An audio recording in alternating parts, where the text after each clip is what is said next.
বিদেশে উন্নত জীবন ও আকর্ষণীয় বেতনের স্বপ্ন কার না থাকে। আর সেই স্বপ্ন পূরণের জন্য এখন আপনার গন্তব্য হতে পারে সূর্যোদয়ের দেশ জাপান। সম্প্রতি জাপান সরকার ঘোষণা দিয়েছে যে তারা বিভিন্ন সেক্টরে 1 লক্ষেরও অধিক দক্ষ ও অদক্ষ কর্মী নিয়োগ করবে। কিন্তু জাপানে যাওয়ার প্রসেসটা আসলে কি? আজকের এই ভিডিওতে জাপানে যাওয়ার সম্পূর্ণ গাইডলাইন, কোন কাজে যাবেন, বেতন কাঠামো এবং পরবর্তীতে কিভাবে স্থায়ীভাবে বসবাস করতে পারবেন সেসব নিয়ে আলোচনা করব। আমি স্বয়ন ভিসা লিঙ্কের পক্ষ থেকে আবারও নতুন ভিডিও নিয়ে আপনাদের মাঝে উপস্থিত হয়েছি। চলুন শুরু করা যাক। বর্তমানে প্রায় 40,000 বাংলাদেশি জাপানে অবস্থান করছে। এই 40,000-এর ভিতরে অনেকে আছে স্টুডেন্ট ভিসাতে গিয়েছে, আবার অনেকে জব ভিসাতে গিয়েছে। তো জাপান যাওয়ার প্রসেসটা আসলে গতানুগতিক প্রসেস থেকে একটু আলাদা। তো জাপানে যদি আপনি যেতে চান, তবে আপনার মাইন্ডসেটটা, আপনার চিন্তাভাবনাটা, টোটাল ফোকাসটাই অবশ্যই আপনাকে জাপানে দিতে হবে। কারণ জাপানে যেতে হলে আপনাকে জাপানি ভাষা শিখতে হবে। আপনাকে জাপানে যাওয়ার জন্য শুরুতেই N4 বা N5 লেভেলের ভাষা শিক্ষা কোর্স কমপ্লিট করতে হবে। আসলে যে বিষয়টা খুব কঠিন তা না, আপনি একটু চেষ্টা করলেই আপনি 2 থেকে 3 মাসের মধ্যেই জাপানের N4 বা N5 লেভেল পর্যন্ত ভাষা শিক্ষা কোর্সটি কমপ্লিট করতে পারবেন। এখন জাপানে সাধারণত 3 থেকে 4 ধরনের ভিসা হয়ে থাকে। শুরুতে আপনাদেরকে আমি যে ভিসার কথা জানাবো সেটা হচ্ছে SSW, specified skill work visa. অর্থাৎ এই ভিসাতে আপনাকে কোনো কাজে দক্ষ হতে হবে। অর্থাৎ আপনি কোনো কাজে যদি দক্ষ হয়ে থাকে, বেশিরভাগ সময় এই ভিসাতে নিয়োগ হয় কনস্ট্রাকশন ওয়ার্কার, ফ্যাক্টরি ওয়ার্কার, মানে এই টাইপের কোনো দক্ষ, বা ইলেকট্রিশিয়ান বা ওয়েল্ডার। আপনি যদি কোনো কাজে আপনার নির্দিষ্ট দক্ষতা থাকে এবং আপনার সেই দক্ষতার সার্টিফিকেট থাকে, তাহলে আপনি এই ভিসাতে যেতে পারবেন জাপানে। পরবর্তীতে যে ভিসার জন্য আপনার সাথে পরবর্তী যে ভিসা নিয়ে আপনাদেরকে জানাবো সেটি হচ্ছে international job visa. International job ভিসার জন্য আপনাকে মূলত হাইলি এডুকেটেড হতে হবে। এই ভিসাগুলোতে মূলত আপনি ইঞ্জিনিয়ারিং, ডক্টর বা আপনি অন্যান্য, আপনি দেখা যাচ্ছে আপনি হাইলি এডুকেটেড পারসন, সো আপনি এই ইন্টারন্যাশনাল ভিসাতে আপনি জাপানে যেতে পারেন যদি আপনার N5 বা N4 কমপ্লিট করা থাকে।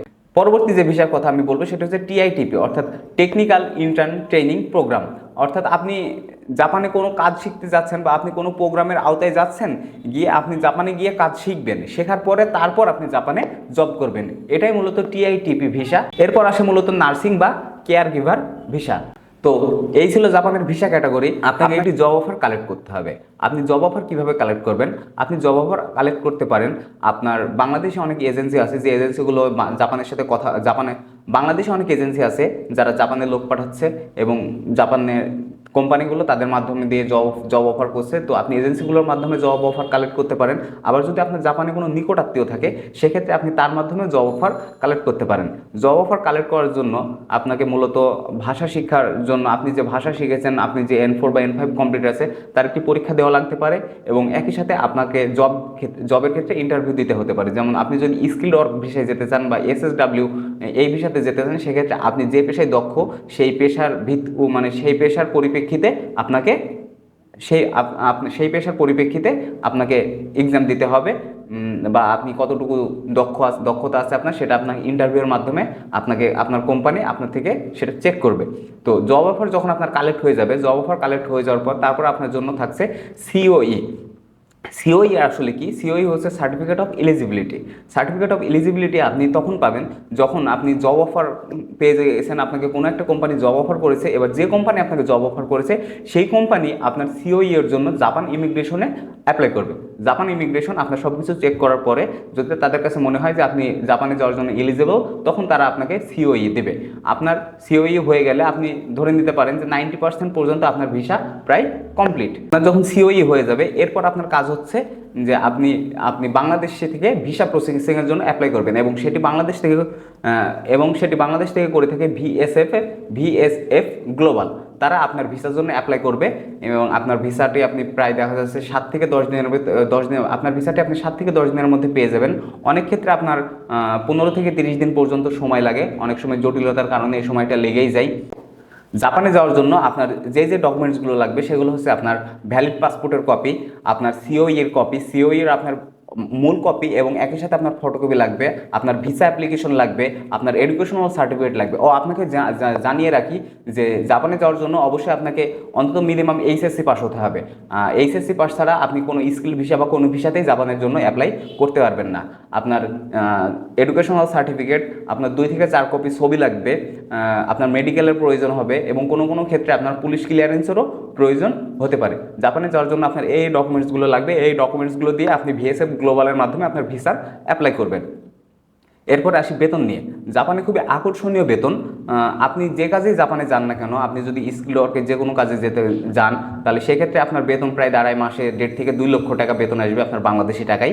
আপনি আপনার সব খরচ বাদ দিয়েও মাসে অন্তত 1 লাখ টাকা সেভ করতে পারবেন। এবং আপনি যে কাজটিতে যাচ্ছেন সেই কাজের পাশাপাশি আপনি যদি কোনো পার্ট টাইম আরও অন্য কাজ করতে পারেন, সেক্ষেত্রে আপনি প্রায় 1.5 থেকে 2 লক্ষ টাকা শুধু সেভ করতে পারবেন আপনার খরচ বাদ দিয়ে। তো এবার আসি জাপানে বসবাস নিয়ে। আপনি জাপানে যদি স্থায়ীভাবে বসবাস করতে চান, সেক্ষেত্রে আপনাকে একটি স্কিল ওয়ার্ক ভিসাতে বা আপনি যে ভিসাতে কাজ করেন না কেন, আপনাকে সেখানে 5 বছর টানা কাজ করা লাগবে। 5 বছর টানা যদি আপনি কাজ করতে পারেন জাপানে, তারপর আপনি যদি সেখানে স্থায়ীভাবে বসবাস বা নাগরিকত্বের জন্য আবেদন করেন, সেক্ষেত্রে আপনার নাগরিকত্ব পাওয়া অনেক সহজ এবং আপনি নাগরিকত্ব পেয়ে যাবেন আশা করি। জাপানে একটি অন্যতম সুযোগ আছে, সেটা হচ্ছে আপনি আপনার ফ্যামিলি নিয়ে যেতে পারবেন। আপনি কখন আপনার ফ্যামিলি নিয়ে যেতে পারবেন? আপনি একটু বেশি বেতনে চাকরি করলে সেক্ষেত্রে আপনার ফ্যামিলি নিয়ে যাওয়ার জন্য অ্যাপ্লাই করতে পারবেন এবং জাপান সরকার আপনার ফ্যামিলি নিয়ে যাওয়ার সুযোগ দিবে। এবং সেখানে আপনি শুধু ফ্যামিলি নিয়ে যেতে পারবেন না, আপনি সেখানে দীর্ঘদিন আপনার পরিবার নিয়ে বসবাস করতে পারবেন। এবং একই সাথে আপনি যদি সেখানে 5 বছর আপনার পরিবার নিয়ে বসবাস করেন এবং আপনার যদি বেতন কাঠামো ভালো হয় এবং আপনি ভালো চাকরি করতে থাকেন, তাহলে একটা সময় আপনার সাথে সাথে আপনার পরিবারের মানুষজনকেও তারা নাগরিকত্ব দিতে পারে। তো আজকে এই ছিল জাপান নিয়ে। পরবর্তীতে আবার কোনো ভিডিও নিয়ে আপনাদের মাঝে হাজির হব। আমার এই ভিডিও থেকে যদি আপনি উপকৃত হয়ে থাকেন, তাহলে অবশ্যই লাইক, কমেন্ট ও শেয়ার করতে ভুলবেন না এবং সাবস্ক্রাইব করতে তো ভুলবেনই না, কারণ সাবস্ক্রাইব করে রাখলে পরবর্তীতে আরও কোনো তথ্যবহুল ভিডিও আপনার কাছে অটোমেটিক চলে আসবে। ধন্যবাদ, ভালো থাকবেন, সুস্থ থাকবেন।